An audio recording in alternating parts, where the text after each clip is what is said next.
നമുക്കറിയാം കേരളത്തിൽ ഏറ്റവും സജീവമായി ചർച്ച ചെയ്തുകൊണ്ടിരിക്കുന്ന രാഹുലിൻ്റെ രാജിയുമായി ബന്ധപ്പെട്ടും അല്ലെങ്കിൽ MLA സ്ഥാനം രാജിവെക്കുമോ എന്നത് സംബന്ധിച്ചൊക്കെയുള്ള വലിയ ചർച്ചകളും വിവാദങ്ങളും അതൊരു വലിയ രാഷ്ട്രീയ വിവാദമായിട്ട് മാറിക്കൊണ്ടിരിക്കുന്ന ഒരു സമയത്ത് ഉള്ള പത്രങ്ങൾ എന്ന രീതിയിൽ ആ വാർത്തയ്ക്ക് വലിയ പ്രാധാന്യം നൽകിയിരിക്കുന്നു. അതുതന്നെ നമുക്ക് തുടക്കത്തിൽ അതിലേക്ക് വരാം. കാരണം ഏതായാലും കൂട്ടത്തിൽ വേണ്ട എന്ന് മനോരമ പറയുന്ന തലക്കെട്ടിലേക്ക് ഏതായാലും മലയാള മനോരമ അടക്കം എത്തിയിരിക്കുന്നു. അത് കോൺഗ്രസ് നടപടി, രാഹുൽ മാങ്കൂട്ടത്തിൽ നിന്ന് സസ്പെൻഷനുണ്ട് പാർട്ടിയുടെ പ്രാഥമിക അംഗത്വത്തിൽ നിന്ന്. പക്ഷേ അത് സസ്പെൻഷൻ മാത്രമായി ഒതുങ്ങിയിരിക്കുന്നു. കോൺഗ്രസ് പാർലമെൻ്ററി പാർട്ടിയിൽ നിന്ന് ഒഴിവാക്കിയെന്ന് മലയാള മനോരമ നൽകിയിരിക്കുന്നു. ഒപ്പം അത് വളരെ നല്ല രീതിയിൽ പ്ലേസ് ചെയ്യപ്പെട്ടിരിക്കുന്ന പത്രങ്ങളുടെ ഒന്നാം പേജുകൾ എന്ന് തന്നെ ഇന്നത്തെ ദിവസം പറയേണ്ടി വരും. കാരണം ADGPയുടെ അതായത് മുൻ DGPയുടെ റിപ്പോർട്ട് അജിത് കുമാറിന് എങ്ങനെയാണ് ആ വാർത്ത സർക്കാരിനെ സംബന്ധിച്ചിടത്തോളം അജിത് കുമാറിനെ കൈവിടാതെ നിലനിർത്തുന്നത്, ഒപ്പം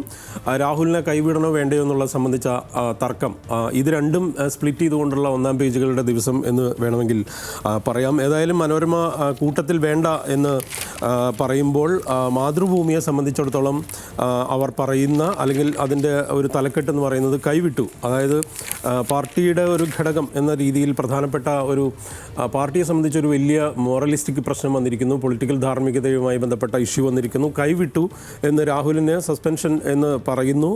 ഈ അംഗത്വത്തിനെ സംബന്ധിച്ചും നിയമസഭാ കക്ഷിയിൽ നിന്ന് മാറ്റി നിർത്തും, പാലക്കാട് മണ്ഡലത്തിൽ ഇനി മത്സരിപ്പിക്കില്ല എന്ന് പറയുന്നു. സഭാ സമ്മേളന കാലത്ത് അവധിയെടുക്കാം എന്നാണ് മാതൃഭൂമി നൽകിയിരിക്കുന്നത്. ഏതായാലും വാതിലടയുമോ എന്ന് ചോദിച്ചുകൊണ്ട് തന്നെ രാഹുൽ പുറത്തേക്ക് ഇറങ്ങുന്ന ചിത്രം സഹിതം മാതൃഭൂമി വളരെ വിശദമായി തന്നെ നൽകിയിരിക്കുന്നു. ഉൾപേജുകളിലെല്ലാം തന്നെ ഇതുമായി ബന്ധപ്പെട്ട വാർത്തകളുടെ ദിവസം തന്നെയാണ്. രാഹുൽ നിയമസഭയിൽ നിശബ്ദനാകുമെന്ന് മാതൃഭൂമിയുടെ ഉൾപേജിലുണ്ട്. ഒപ്പം CPMനെ സമ്മർദ്ദത്തിലാക്കി കോൺഗ്രസിൻ്റെ നടപടി എന്നും കൂടെ പറയുന്നുണ്ട്. കാരണം അത് നടൻ മുകേഷുമായി ബന്ധപ്പെട്ട ആരോപണങ്ങളുടെ പശ്ചാത്തലത്തിൽ കൂടെയാണ്. കാരണം മുകേഷിൻ്റെ കാര്യത്തിൽ വന്നപ്പോൾ CPM എടുത്ത സ്റ്റാൻഡ് എന്ന് പറയുന്നതിനെ ചോദ്യം ചെയ്തുകൊണ്ട് കോൺഗ്രസ് നേതാക്കൾ കഴിഞ്ഞ ദിവസങ്ങളിലെല്ലാം രംഗത്ത് വന്നിരുന്നു. ഏതായാലും മറ്റു പത്രങ്ങളുടെ തലക്കെട്ടുകളിലേക്ക് കൂടെ പെട്ടെന്ന് പോയാൽ ചേർത്ത് പിടിച്ച് എന്ന് അജിത് കുമാറിനെ ചേർത്ത് പിടിക്കുന്നു, കൈവിട്ട് രാഹുലിനെ കൈവിട്ടെന്ന് ദീപിക പറയുന്നു, രാജിയില്ല, സസ്പെൻഷൻ മാത്രമേ ഉള്ളൂ എന്ന് ജന്മഭൂമിയുടെ തലക്കെട്ടിൽ പറയുന്നുണ്ട്. ഒപ്പം അകത്തുമല്ല പുറത്തുമല്ല എന്നാണ് മാധ്യമം നൽകിയിരിക്കുന്ന തലക്കെട്ട്. കാരണം ഇതെല്ലാം സംഭവിക്കുമ്പോഴും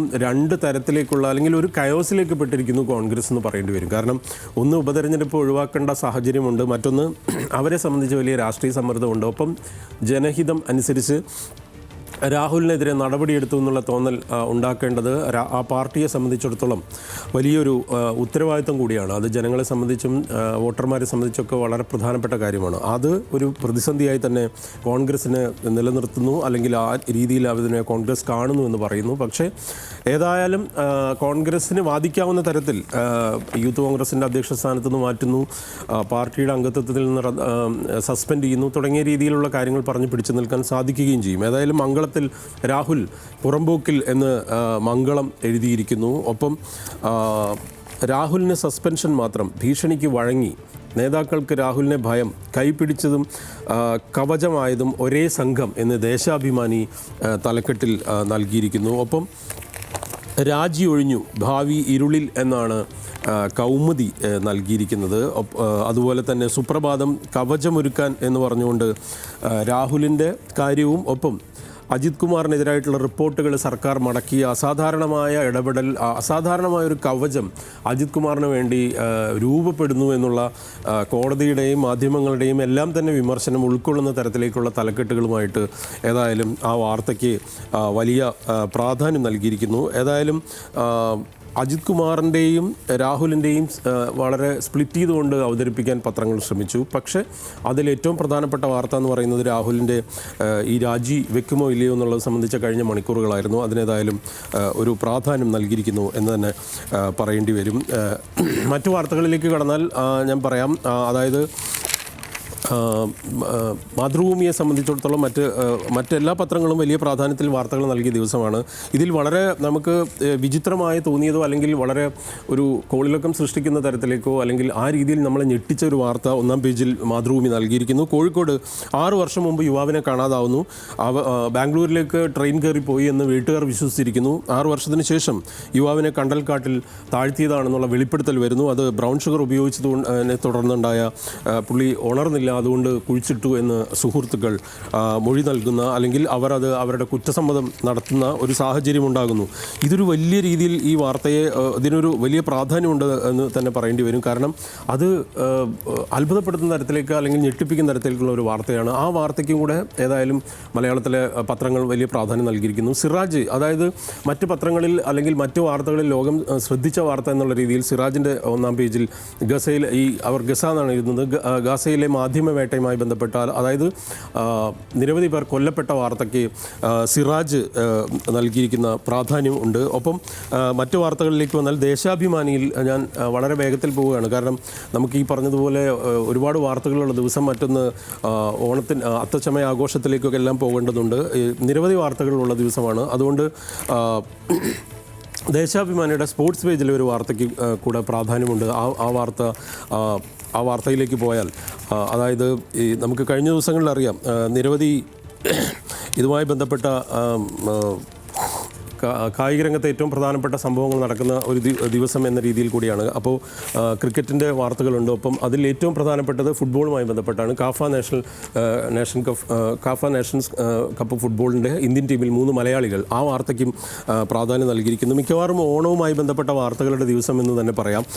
ഹിന്ദുവിനെ സംബന്ധിച്ച് ആവിഷ്കാര സ്വാതന്ത്ര്യവുമായി ബന്ധപ്പെട്ടും എന്നാൽ സോഷ്യൽ മീഡിയയിലൂടെ അധിക്ഷേപകരമായിട്ടുള്ള പരാമർശങ്ങൾ നടത്തുന്നതിൽ സുപ്രീം കോടതി കൃത്യമായ ഒരു ഗൈഡ് ലൈൻസ് വേണം. അതിൽ വലിയ വിമർശനം നടത്തിയിരിക്കുന്ന തരത്തിലേക്കുള്ള വാർത്ത ഒന്നാം പേജിൽ അതായത് സുപ്രീം കോർട്ട് ഇത് സംബന്ധിച്ച് സോഷ്യൽ മീഡിയ ഗൈഡ് ലൈൻസ് സംബന്ധിച്ച ഒരു റെഗുലേഷൻ അടിയന്തരമായി വേണം. കാരണം ആളുകൾ അധിക്ഷേപിക്കുന്ന തരത്തിലേക്കുള്ള വാർത്തകൾ അല്ലെങ്കിൽ അതുമായി ബന്ധപ്പെട്ട പ്രതികരണങ്ങൾ സോഷ്യൽ മീഡിയയിലൂടെ ആളുകൾ നടത്തുന്നു. ഈ വാർത്തയ്ക്ക് വലിയ പ്രാധാന്യമുണ്ട്. ശുഭാൻശു ശുക്ല അദ്ദേഹത്തിൻ്റെ സ്കൂളിൽ പഠിച്ച ലക്നൌവിലെ സ്കൂളിലേക്ക് വന്ന CMS സ്കൂളിലേക്ക് വന്ന വാർത്തയുണ്ട്. ഒപ്പം ഈ നമ്മുടെ കുടിയേറ്റവുമായി ബന്ധപ്പെട്ടൊരു കൗതുകകരമായ അല്ലെങ്കിൽ നമ്മളൊക്കെ വേദനിപ്പിക്കുന്ന തരത്തിലേക്കുള്ളൊരു ചിത്രം ഇന്ന് മലയാള മനോരമ നൽകിയിരിക്കുന്നു. കാരണം രേഖകളില്ലാതെ അനധികൃതമായി കുടിയേറുന്ന അമേരിക്കയിലെ വിവിധ മേഖലകളിൽ നിന്ന് കുടിയേറുന്ന വാർത്തകളും സിനിമകളിലെല്ലാം നമ്മൾ കണ്ടിട്ടുണ്ട്. അതിന് പ്രാധാന്യം നൽകിയിരിക്കുന്നു. ഇങ്ങനെ നിരവധിയായ വാർത്തകളുള്ള ഒരു ദിവസം എന്ന് പറയാം. ഒപ്പം ഏറ്റവും പ്രധാനപ്പെട്ട ഉപരാഷ്ട്രപതി തെരഞ്ഞെടുപ്പിൽ നമുക്കറിയാവുന്നതുപോലെ സുദർശൻ റെഡ്ഡിയുടെ എതിരായിട്ടുള്ള ഇന്ത്യ സഖ്യത്തിനെതിരായ വിമർശനം അമിത്ഷാ നടത്തി. ആ വാർത്തയ്ക്കും മലയാള മനോരമ പ്രാധാന്യം നൽകിയിരിക്കുന്നു.